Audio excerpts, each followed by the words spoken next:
ଶୁଭୁ ହଁ ଆଇଲୁ ହଁ ବା ଏତେବେଳେ କଣ କରୁଥିଲୁ? ଆଜି ବା ମୁଁ ଯାଇଥିଲି କମ୍ପିଟିସନରେ। ଆଜି ପାଣି ପଞ୍ଚାୟତ ଫୋର୍ଟନାଇଟ୍ ପାଳନ ହେଉଥିଲା। ଆଜି ଆମ ଉପମୁଖ୍ୟମନ୍ତ୍ରୀ ଶ୍ରୀମତୀ ପ୍ରଭାତୀ ପରିଡ଼ା ମାନେ ପ୍ରଭାତୀ ଅପା ଆଇଥିଲେ। ମୋତେ ପ୍ରାଇଜ୍ ମିଳିଲା, କଣ ସବୁ ମିଳିଲା ବା? ସାର୍ଟିଫିକେଟ୍ ମିଳିଲା, ପ୍ରାଇଜ୍ ମିଳିଲା। ଇରିଗେସନ ଅଫିସ ଯାଇଥିଲା ଟି, ମୋତେ ଆଜି ପ୍ରାଇଜ୍ ମିଳିଲା, ଆଉ ଟ୍ରଫି ମିଳିଲା, ଆଉ 2000 ଟଙ୍କା ମିଳିଲା। ହଁ ହଁ ବା ସତରେ? ନେ ହାଲୋ ହାଲୋ ମା, ମୋ ଝିଅକୁ ମିଳିଛି ଆଉ ସୁନାଟା ମୋର ଏଇ ଆଉ। ନେ ବୋଉ ଇତ୍ୟାଦି ଥିଲା 2000 ଟଙ୍କା। ତାପରେ 2000 ଟଙ୍କା ଥିଲା, ମୁଁ ସବୁ ଖର୍ଚ୍ଚ ବାର୍ଚ୍ଚ କରିଦେଲି। ତୋ ପାଇଁ କମଳା ଆଣିଲି, ତାପରେ ଆଳୁ ସାଳୁ ଗୁପଚୁପ୍ ଫୁପଚୁପ୍ ବାଟରେ ଖାଇ ଦେଇକି ପଳେଇ ଆଇଲି। ସେଇଠୁ ଅଛି ତତେ ଦେଲି 1500 ଟଙ୍କା ନେ।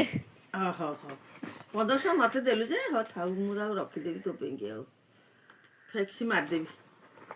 ସିଏ କ'ଣ ବା? ଆରେ ଇଏ କ'ଣ? ଆରେ ମିଠା ପିଠା ଦେଇଥିଲେ, ତୋ ପାଇଁ ଆଣିଛି। ହଁ ମୋ ଝିଅ ଏତେ କଥା କରିଦେଲାଣି ଆଉ।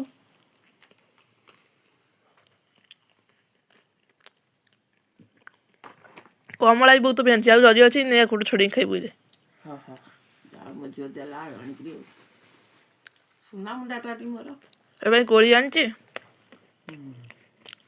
ସବୁ ତ ଏକାବେଳେ ଖାଇଦେବି ଆଉ ମୋ ଝିଅ ଆଣିଛି ଆଉ।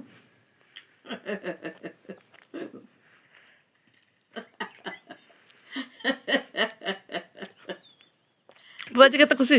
ବହୁତ ଖୁସି ଆଜି। ନା ବହୁତ କେବେ ଭାବିଥିଲୁ ମାନେ ତୋ ଝିଅ ଉପମୁଖ୍ୟମନ୍ତ୍ରୀଠୁ ପ୍ରାଇଜ୍ ପାଇବ? ନା ମୁଁ ଏ କଥା ଭାବିନଥିଲି। ପ୍ରଭୁ ଯେ ଦେଲା ବାଲା ସେ ଦବ ଆମେ। ନା ବୋଉ ଏବେ ସମସ୍ତେ କହୁଛନ୍ତି ମାନେ ମୁଁ ତ ମାନେ ସବୁଠୁ ପ୍ରାଇଜ୍ ପାଆନ୍ତି, ମୋତେ ତ କେତେ ଖୁସି ଲାଗେ। ଘରେ ଆଣି ବୋଝେଇ କରିସାରିଲୁଣି ପ୍ରାଇଜ୍ରେ, ଆଉ ମୁଁ ଆଉ କ'ଣ କରିବି? ମୁଁ ଭାରି ଖୁସି। ହଁ ମୋତେ ଆଶୀର୍ବାଦ କର। ହଁ ମୁଁ କରୁଛି, ବହୁତ ଆଶୀର୍ବାଦ।